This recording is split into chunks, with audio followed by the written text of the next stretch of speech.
čiekuri, zeltītas spalvas, tie, kuri retam krīt uz galvas. Čiekuri, zeltītas spalvas, tie, kuri retam krīt uz galvas. Tā pārfrazējot visiem labzināmo melodiju, mēs kopā ar rakstnieku Ēriku Hānbergu dungojām, dižajās spriedēs meklējot Meža nozares gada balva zelta čiekurs, žūrijas komisijas sastādtās norādes, kuras mums pašiem par pārsteigumu veiksmīgi ļāva atrast visu aizdītā gada zelta čiekuru un zelta čiekuriņu ražu. Un ne tikai atrast, bet arī nogādāt to balvu pasniedzējiem Jelgavas pilī, kur bija pulcējušies augsti viesi un izcila Meža nozares sabiedrība. Es gribu teikt, ka šis gads ir kārtējais gads, kad Meža nozare ir sasniegusi jaunu rekordu. 1,2 miljardi latu eksporta. 1,2 miljardi latu eksporta. Un tas ir visu jūsu nopelns. Un varbūt šī nozara ir vienīgā nozara Latvijā, un es ceru, ka pārējais nozares sekos, kur var sanākt kopā pārstrāde, meža īpašnieki, var sanākt kopā zinātnieki, un faktiski viss nozares spektrs un strādāt kopā. Un tam liecinājums ir arī šis vakars, gada balva zelta čiekurs pasniegšanas ceremonija, kas nu jau 9. gadu pulcina Meža nozares izcilākos speciālistus visdažādākajās jomās un, protams, viņa atbalstītājus. Un viena no nominācijām par ilgspējīgu saimniekošanu. Zemkopības ministri Laimdoda Straujuma tovakar sveic 3 izcils meža īpašniekus. Tika sumināts mūsu skatītājiem jau pazīstamais viesturs Valdis Dreimanis, kurš Kandavas pusē apsaimnieko vairāk nekā 2000 hektāru meža. Viesturu abrīno daudzi, tostarp arī viņa meža kaimiņš un gada balvas laureāts Dzintars Laivinieks. Viesturs katrā ziņā no viņa var pamācīties, es domāju, pacietība noteikti, jo viņš arī pirmais sāka vairāk vai mazāk apmežot. Un es arī sāku, un es brīnos, vienu gadu nav, otru gadu nekas nav. Viesturs saka, tu neuztraucies, 3. parādīsies, un tā arī bija. Kas iemācīja viesturu jums to jušanu? Tas tā lēnām. Viņš katru dienu, katru gadu viņš lēnām krājās. Gribas kaut ko pašam pamēģināt. Vienkārši gribas, ka tu aiziet pēc gada paskaties, man tas aug. Tu redz, kā viņš tur aug. Kādreiz tāds puišals bija. Plūmas, ābels, potēji atsoja, kas tikai nav darīt. Tas mēs jau pats pasaka visu priekšā. Tev vienkārši ir jāskatās. Zelta čiekuriņu un goda diplomu tovakar saņēma arī meža īpašnieks Guntis Grīnšteins. Par mežu var runāt dažādi, gan kā par peļņas vietu, gan kā par mīlestību. Tā Gulbenes pusē teica meža īpašnieks Guntis Grīnšteins. Kad 2009. gadā vējgāzēs viņa mežos cieta 60 gadus vecs priežu audze, saimnieks sagarumoja izgāstos kokus un izvilka tos ar mašīnas un trošu palīdzību tik saudzīgi, ka netika bojāta augsne, un izgāsto koku vietās iestādīja eglītes. Katru eglīti Guntis ieskāva ar priežu zariem, lai tie pasargātu no salnām, augstiem vējiem un dzīvnieku pāri darījumiem. Katru eglīti. Viņa meža šalts Rankas, Beļavas un Līzuma pagastos. Tagad Guntis apsaimnieko 40 hektārus. Par ilgspējīgu saimniekošanu aicinām meža īpašnieku Gunti Grīnšteinu. Un smagākais zelta čiekurs šai goda vīru trijotnē tika vests uz meža īpašnieku Dzintara Laivinieka mājām Tukuma novadā. Viņš ir fanātiķis, viņš tajā mežā ir tur no rīta līdz vakaram. Un es aizbraucu uz mežu, tur salasīt kaut kāds tur lakšus priekšsalātiem, skatot brauciens ar netīru ņilu. Dzintars brauc. Kur viņam vēlē porvā, tur jātenās svētdienā pie tām vēl. Mačet rokā bijis mežā kaut kāds krūmsies, bet viņš ir normāls. Pirmo jau atcerās jau, kad ar vecvecēvu zāģēja ar 2 rotas fuks, viņš vienkārši pielika, tā, laikam, lai neļurinās tā zāģi gals, un es jau tur neko nevarēju pavilkt, bet to es atceros, kādi 5-6 gadi bija. Visu zemes, kas man ir bijušas un kas bija piemērotas tam meža audzēšanai, tās, es tiešām esmu apstādījis. Vienam cilvēkam, lai apsaimniekot, pietiek apmēram, tā liekas. Bet jūs ar viens apsaimniekojat? Reāli, jā. bet jūs jau esat ļoti gudrs, jūs jau esat konsultants. Tā ziņā laikam ir tā priekšrocība, ka var gan izdarīt, gan saorganizēt, gan arī kaut kā, reāli arī citiem vēl šo to palīdzēt vai iestāstīt, kam kāda interese vēl ir. Tā tēlaini sakot, mežu Dzintars Laivnieks pazīst sākot no sīkākās egles skuiņas līdz ķēpjiem un orhidejām, kas aug pēc paša iniciatīvas viņa īpašumos izveidotajos 5 mikroliegumos. Gudrs, redzīgs un talantīgs saimnieks nevelti veseli 16 gadus bijis Tukuma virsmežniecības virsmežzinis, vēlāk meža dienesta konsultāciju pakalpojumu centra Tukuma nodaļas vadītājs. Valsts meža dienestā bija arī tas uzdevums savā laikā. Samācījām, te liela daļa palika arī bez darba tāpēc laikam. Bet tas tā, bet reāli lēnām koncentrējās tās meža platības jau to cilvēku rokās, kas tomēr to mežu pārzina un māk. Tad vēl ir Rīgas publika, kam es diezgan daudz, gan sestdienās, gan svētdienās palīdzu. Vajag jau arī to profesionālo pieredzi atsvaidzināt. Un katrs mežs jau ir savdabīgs, vienkārši arī reizēm ar interesi var aiziet un apskatīt. Par šik, es teicu, maziņš šis meža puderīts ir un vēja, kā redzat, te no rietumiem pūš braši, tad viņam arī vajadzēja tādu, varbūt savdabīgu tādu aprūpi tam mežam.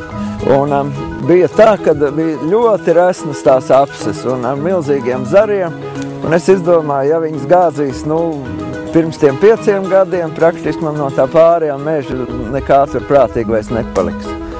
Es izvēlējos viņus vienkārši nogredzenēt, kā senos laikos, un tad reāli viņu nokast. Un tie zari praktiski sāk lēnām kaust nost un paliek trausli. Jā.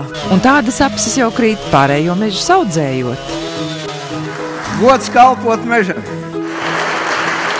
Patiesību sakot, tad, kad es sāku iepazīt mežu kā zinātnes lauku savos studiju gados strādājot slokas papīra fabrikā, man likās celuloze, tas jau ir liela zinātne. Blakus celulozei rodās lopbarības raugs, vēl lielāka zinātne. Turpat blakus produkts ir koka spirts, akala zinātne. Un, protams, ja jūs tagad padomātu, ka visa Latvijas māksla, visas Latvijas gleznas ir uzgleznots izmantojot Latvijas priežu sveķu terpentīnu, tad mēs arī uz Latvijas mākslu varētu paraudzīties kā meža zinātnes blakus produktu un neizbēgams rezultāts, šīs mākslas rezultāts ir koksne un tās blakus produkti. Es aicinu mūs visus tiešām godināt cilvēkus, kas ar zinātnes acīm var raudzīties uz šo Latvijas svētumu.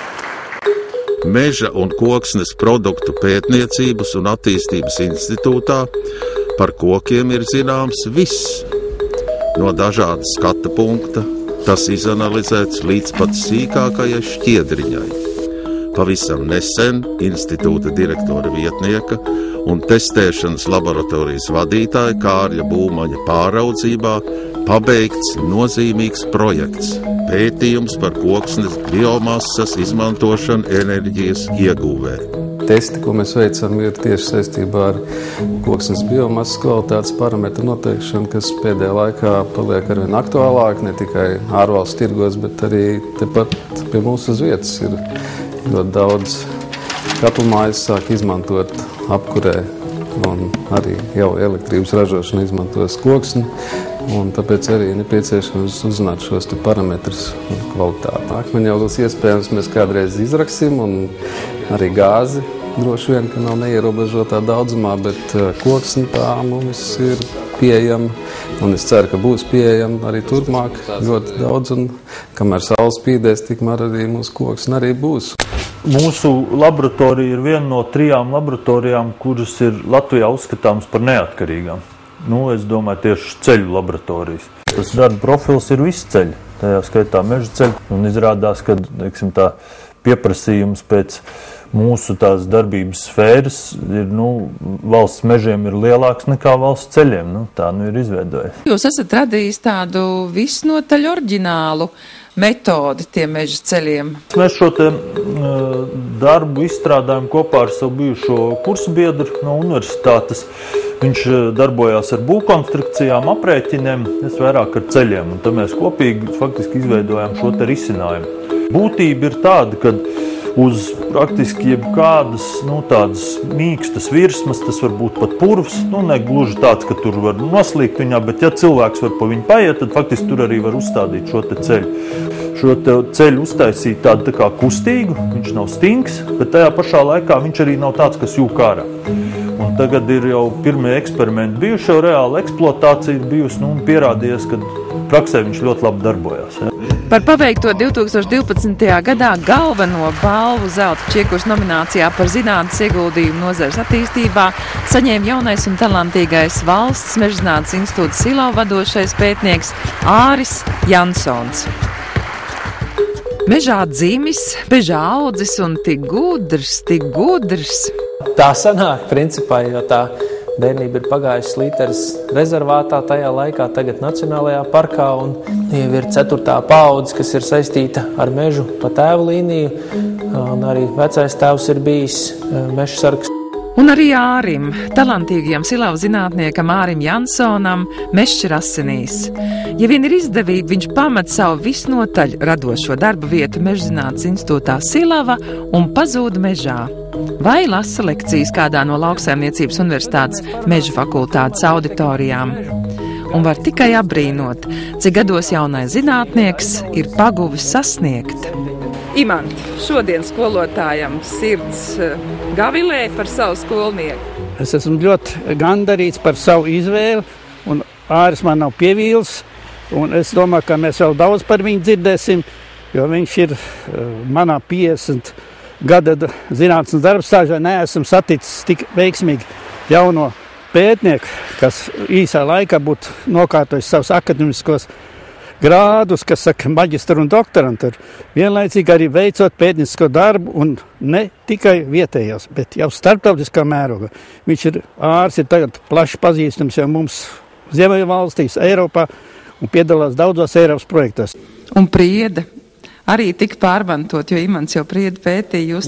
Jā, tā kā mežsaimnieki jau sevi dala, vai vismaz tajā zinātnes pusē, bet arī praktiskajā pusē dalās tur pēc tās, kuras koku sugas ir apsisti un ir priedisti un visādi. Tas, uz ko patiesībā visa tā darbība ir bijusi vērsta, ir, lai mēs aizvien vairāk apzinātos, ka gēniem ir nozīme ne tikai cilvēka dzīvē, bet arī koka dzīvē. Ja tev dzīvē parādās 25. vai 26. stunda diennaktī, lai tev izdodas to veltīt saviem mīļajiem. Ja jūs man varētu vēl 13. mēnesi gadā iedot, tad tas būtu labi diezgan. Jo parasti viens pietrūkst.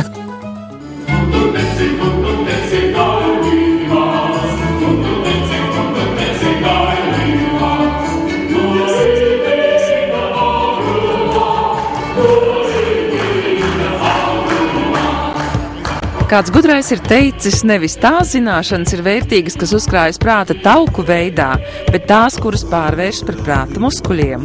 Un tad jau prāts atrais spēkus lieliem paliekošiem darbiem. Kā jau te izskanēja, tad Latvijas tautsēmniecība, Latvijas valsts ir faktiski neiedomājama bez šī meža, bez šīs nozares. 5% no Latvijas iekšzemes koprodukta, tas ir viss, kas saistīts ar mežu. 15% no visa Latvijas eksporta, viss, kas ir saistīts ar mežu. Runājot par čiekuru, čiekurs ir tāds, kāds viņš ir, un noteikti, agrāk vai vēlāk, no šī koka, no šī čiekura izaug kāds skaists koks. Bet viss ir atkarīgs tālāk no cilvēkiem. Liels paldies par jums to darbu, kas ir ieguldīts, it sevišķi šajā grūtajā laikā, kad Latvija gāja cauri krīzē. Tagad, kad akciju sabiedrības Elīze K produkcija pazīst gan pašu mājās, gan pasaulē, kad pieprasījums pēc plašā mēbeļu sortimenta knap apmierināms, šķiet, ka atcerēties, tālos un grūtos 90. nebūtu nekādas vajadzības. Bet kā izrādās šo laiku, gan uzņēmuma vadītājs Aleksejs Koročkins, gan viņa domu biedri atceras ar cieņu. Vispirms jau paši pret sevi. Aleksejs tolaik būdams celtniecības speciālists bija palicis bez darba, un zināms izmisums un rūpes par jauno ģimeni bija galvenie dzinuļi, lai radītu uzņēmumu. Mēs esam ļoti laimīgi par to, ka tas uzņēmums izaugusi no nulles. atšķirība no pārējiem, pieņemsim, mēbeļas nozares uzņēmējiem. Ideja sanāca dēļ tā, ka mēs piedāvājam jaunas, modernas izēvielas un mehanizmus un sastāvdaļas vietējiem ražotājiem, bet neviens negrib ar to nodarboties un ņemties. Un sanās tā, ka pašam ar to jānodarbojas. Jelgava ražotne nodarbojas pārsvarā ar eksportu. Reizeknes ražotne nodrošina ar mēbeli vietējo tirgu pārsvarā. Šodien Elīze K. ir lielākais mīksto mēbeļu ražotājs Latvijā. Pērn Elīze K. saražoja produkciju vairāk kā 5,5 miljonu latu apjomā. Un būtiski, ka lielākā daļa mēbeļu tiek eksportēta. Viss liecina, ka arī šis gads iesācies veiksmīgi. Kad tālajā 1992. gadā Leons Fransbergs nodibināja savu zemnieku saimniecību Niedrāji, viņam droši vien ne sapnī nenāca, ka paies gadi un viņa uzņēmīgā mazdēla Pētera Elsta rokās Niedrāji uzņems pavisam citus apgriezienus. Ka ģimenes uzņēmums būs ne tikai mainījis darbības virzienu, izvēloties mežstrādi, bet kļuvis arī par ļoti stabilu akciju sabiedrības Latvijas valsts meža sadarbības partneri. Vēl vairāk, Sijā Niedrāja MR šodien ir viens no vadošajiem mežstrādātājiem. Sijā Kureks izveidots 1995. gadā kā privāts uzņēmums. Nodarbojas ar zāģu materiālu tirdzniecību. Kureks kļuvis par vienu no lielākajām un modernākajām kokzāģētavām Latvijā. 185 strādājošie gadā pārstrādā 363 000 kubikmetru zāģu baļķu. Piedāvā būvniecībai profilētus, ēvelētus vai garumā saaudzētus konstrukciju materiālus. Lielu daļu produkcijas eksportē uz Lielbritāniju, Ēģipti, Dienvidkoreju, Franciju, Beļģiju, kopumā uz 14 valstīm. 2012. gadā Kureks īstenoja 10 miljonus eiro vērtu investīciju projektu, uzstādot un uzsākot ražošanu ar Baltijā modernāko Somijā iepirkto zāģēšanas līniju. Šī brīža iekārta ir domājoša attiecībā pret iepriekšējo iekārtu, kura bija darītāja. Mēs viņai dodam, teiksim, dažādas opcijas, prioritāšu secībā, ko mēs vēlētos, lai viņi dara, un tad viņi pati izrēķina, ko visefektīvāk varētu mūsu vēlmēm atbilstoši no šī te apaļā baļķa, teiksim, izzāģēt. Iespējami daudz pievienot vērtību šeit pat Latvijā tam produktam, pirmapstrādes produktam, ko mēs iegūstam un pazīstam kā vienkāršu dēli. Jā, Kureks valdes priekšsēdētāji Jāni apsvīt.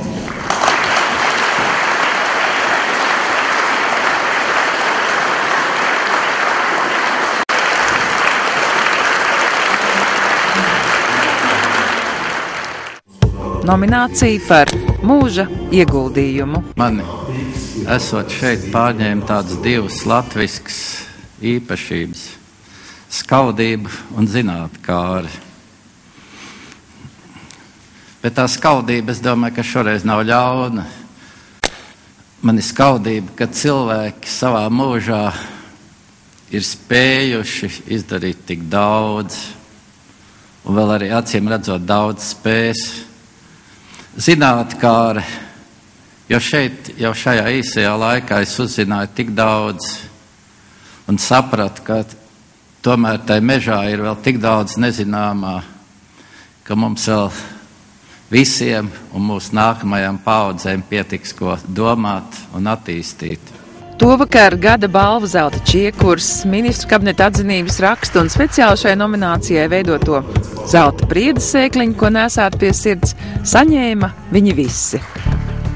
Līgonis Bambe 8 gadus bija amatpersona, kurai vajadzēja gan veicināt visatļautību, gan paragrāfiskā prasīgumā aizliegt visatļautību. Tas bija laiks, kad dibināja Teiču rezervātu un kad direktora pienākumus uzticēja dabas pētniekam Līgonim Bambem. Valsts meža dienas kopsavelkot pētnieka un praktiķa devumu 53 gados secina nozīmīgs ieguldījums mežsaimniecības attīstībā. 1966. gadā Līgonas Bambe meža pētīšanas stacijā sāka vadīt tikko izveidoto selekcijas un sēklokopības centrālo punktu. Ar skaidri definētu uzdevumu – nodrošināt ar stādu materiālu, vadīt dažādu koku sugu sēklu plantāciju rīkošanu visā Latvijā. Zinātniskā praktiķa auklējums, izcilo koku atlase, inventarizēšana, attestēšana, čiekuru un podzeru vākšana un vērtīgo ieguvumu mērķtiecīga tālāk virzība. Pirmkārt jau gribētos pateikties visiem tiem, kas tiešām palīdzēja man, veicināja man darbu, lai es varētu to veikt. Pirmkārt jau bijušajiem Mežsaimniecības ministrijas Leonam Vītolam, Jānim Kronītim, Osvaldam Cinītim. Regīna Ivbule ļoti sapriecājās, kad Vidusdaugavas mežsaimniecības vadība rosināja atjaunot pļaviņu kokaudzētavu.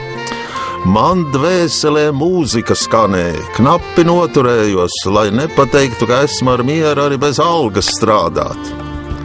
Sākums bija lauks, uz kura ganījās govis. Tagad audzētava, kura pārdod gadā 3 miljonus stādu.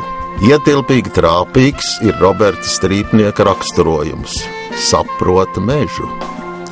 Darba izpausmes, meža izstrādes meistare, mežsardze, iecirkņa meistare. Izaugusi un ieaugusi darba tikumā. Stāda audzētavas izlolotāja izaudzinājusi 2 meitas un gādīgi izpaužas kā vecmāmiņa 3 mazbērniem. Esiet laimīgi un visi mīlēsim savu zaļo Latviju. Rudīte Kušķe gadiem bijusi personību biogrāfe. Delikāts amats pārzināt personības, ko kurš spēja, no kurienes nācis, ar ko sācis, kāda ir varēšana un ko jaudāta vēl. Mežsaimniecības inženieri 42 gadus nozares struktūrās bijusi personāla pārzinātāja. Sirsnības cilvēks. Līdere, aktīva, pamanāma, visur un vienmēr kolektīvas saliedētāja. Vislielākais paldies visām manām meitenēm virsmežniecībās, bez kurām neko nebūtu varējis izdarīt, un arī manām meitenēm manā daļā, katrai no viņām pa sēkliņai no mana čiekuriņa.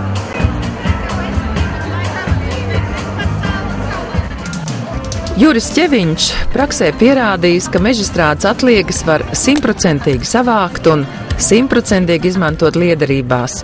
Cirsmās paliek tikai zāģējuma sīkskaidiņas. Līdzdarbojies jaunu mašīnu konstruēšanā, popularizējis zaru smalcinātāju un zaļo šķeldu šķirotāju. Oriģinālās iekārtas padomju gados eksportēja uz Zviedriju, Dāniju, Čehoslovākiju, Austrumvāciju, Poliju, Ungāriju. Meža izstrādes inženieris, tehnologs, ir 16 izgudrojumu un 67 zinātnisku un populāru zinātnisku publikāciju autors.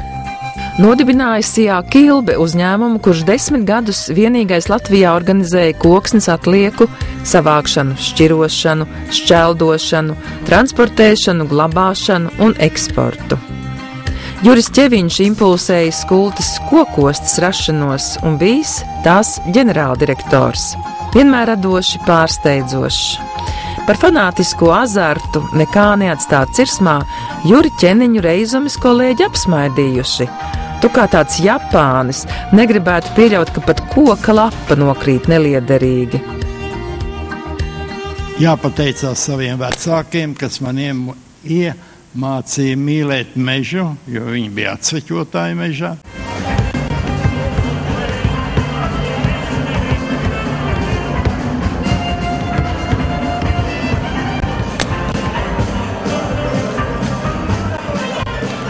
Juris Spāre, sociālā dialoga uzturētājs. Strādājot meža nozara ārodu biedrībā, veicinājis asociāciju savstarpējās sarunas. bijis lietišķās saskarsmēs ar valsts institūcijām, koordinējis dažādu uzņēmumu savstarpējības. Dedzīgos strīdiņos tapis saistošais dokumentējums darba aizsardzības prasības mežsaimniecībā. Neatlaidīgi iestājies par sociālajām garantijām darba ņēmējiem, jo darba devēji bieži vien ir kūtri piedāvātāji. Juris Spāre ir bijis meža certifikācijas padomes līdzdibinātājs. 1999. gadā aktīvi piedalījies meža nozares ārotbiedrības dibināšanā un bijis tās vadītājs. Iemantojis autoritāti, būdams erudīts daudzās jomās. Man pēkšņi ienāca prātā tāda jocīga doma. Diez vai es šodien šeit varētu atrasties, ja 60. gadu vidū mūzikas instrumentu fabrikai nebūtu nepieciešams kvalitatīva eglis koks, pianīna Rīga, rezonatoru izgatavošana. Paldies šim liktenīgajam brīdim, patiesi. Bet, lūk, tas mani ieveda nozarei, un tā arī viss darbs mūs šeit ir pavadīts. Lai raidījuma nobeigumam nodara kāda gudra meža vīra atziņa, pat ja visas bankas Latvijā būs bankrotējušas, daudzas dzimtas Latvijā būs drošībā, jo savu darbu un mīlestību iegulda pasaules visdrošākajā bankā, savā mūžam zaļajā mežā.